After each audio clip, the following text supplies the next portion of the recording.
kulan waxaana wanaagsan daawadayaal ku soo dhawaada wararkii ugu dambeeyay Soomaalida iyo caalamka ahaan oo kale shanta TV aad ka daawataan qodobada warkeenana waxaa ka mid ah dowladda federaalka oo saxiixday heshiis kheyraadka badda loogu fasaxayo shirkada shisheeye kuwaasi oo ka kalluumaysan doona badda Soomaaliya qodobada kale warkeenana waxaa ka mid ah maxay tahay gaabiska ku yimid dagaalkii al-shabaab lagula jiray iyo macallimo oo war ka soo saaray gaabiska ku yimid dagaalka lagula jiray kooxda argagixisada al-shabaab xasan sheekh maxamuud oo la soo gaarsiiyey fariin ka timid cabdifataax al-burhaan qodobadaas iyo kuwa kaloo intaasi ka faahfaahsan ayaad warkeena ku maqli doontaan aynu ku bilowno wararkeena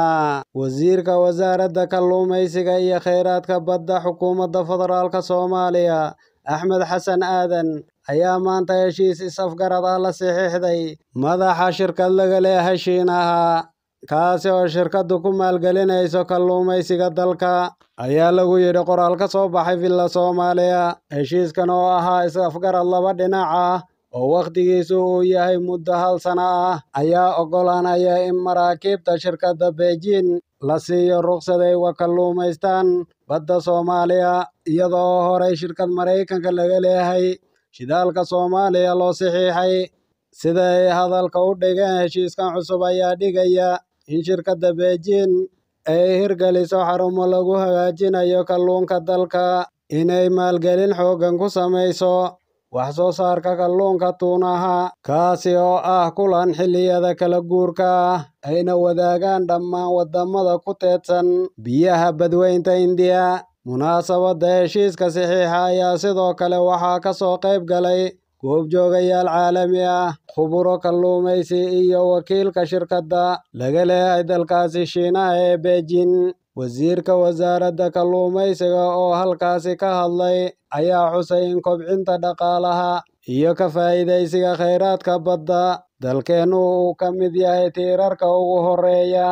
ee qorshaha xukuumadda dan qaran iyo madaxweyne xasan sheekh maxamuud waa in si wadajir ah loola dagaalamo kalluumaysiga sharci darrada ah ayuu yidhi wasiirka wasaaradda kalluumaysiga isagoo dhambaal digniin ah u diray dalalka ay maraakiibtu sifa sharci darra ah ku soo galaan biyaha Soomaaliya dhanka kale iyadoo eedeyn culus loo jeedinayo kooxda Villa Soomaaliya ka arrimisa inay kheyraadkii dalka u gacan gelisay shirkada shisheeye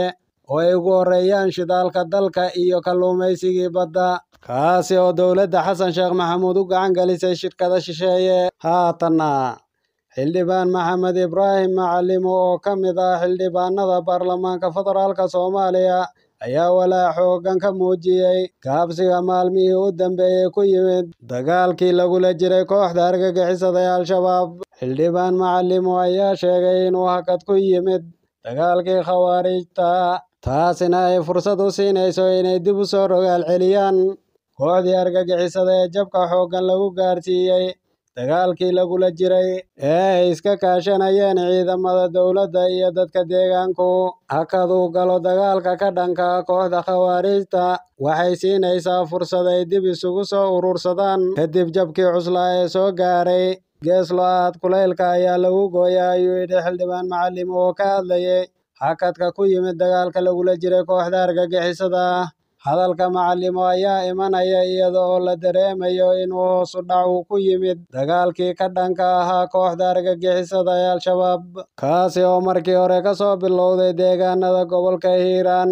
ciidamada dowladda ayaa sidoo kale maalmihii dambe aroojiyay deegaano iyo magaalooyin ay ka qabsadeen kooxda al-shabaab taasi oo dagaalka lagula jiro kooxda ka dhigaysa mid aan dhammaad lahayn iyadoo xasan sheekh maxamuud iyo mahad salaad lagu eedeynayo inay dagaalkii lagula jiray kooxda argagixisada u bedeleen qaab kale kaasi oo ku qasbay ciidamada xoogga inay dagaalkii joojiyaan ayna ka soo baxaan deegaanadii ay horey uga qabsadeen kooxda argagixisada haddaba wixii ku soo biiro wararkeena dambe ayaad kula socon doontaan haatanna madaxweynaha Soomaaliya xasan sheekh maxamuud ayaa madaxtooyada kulan kula qaatay sareeya guuta Ibraahim Jaabir Ibraahim oo ka mid ah golaha sare ee dalka Suudaan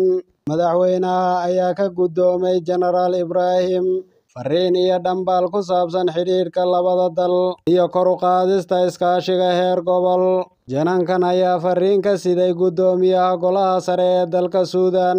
Cabdi Fataax Al-Burhaan iyadoo uu ku bogaadiyey dowladda iyo shacabka Soomaaliyeed tallaabooyinka wax ku oolka ah ay u qaadeen nabadda, horumarka iyo wadajirka. Sidoo kale dowladda Suudaan oo haatan ah guddoomiyaha urur goboleedka horumarineed ee dalalka Bariga Afrika ee IGAD ayaa bogaadisay howlgallada isku dhafka ah ee ciidamada iyo shacabka Soomaaliyeed ay ku xoreynayaan deegaanada ay dadka ku dhibaateynayaan kooxda argagixisada ah. Suudaan ayaa ku faantay inay door wanaagsan ay ka soo qaadatay dib u dhiska ciidamada xoogga dalka Soomaaliyeed. Madaxweynaha Jamhuuriyadda ayaa uga mahadceliyey wafdiga booqashada qiimaha badan ay ku soo gaareen walaalaha Soomaaliyeed, waxa uuna uga warbixiyey guulaha muuqda ee laga gaaray kooxaha dagaalka lagula jiray argagixisada ah iyo sida ay u soo dhoweyneyso dowladda Soomaaliya dalalka walaalaha ah iyo saaxiibada ee ka gacan siinaya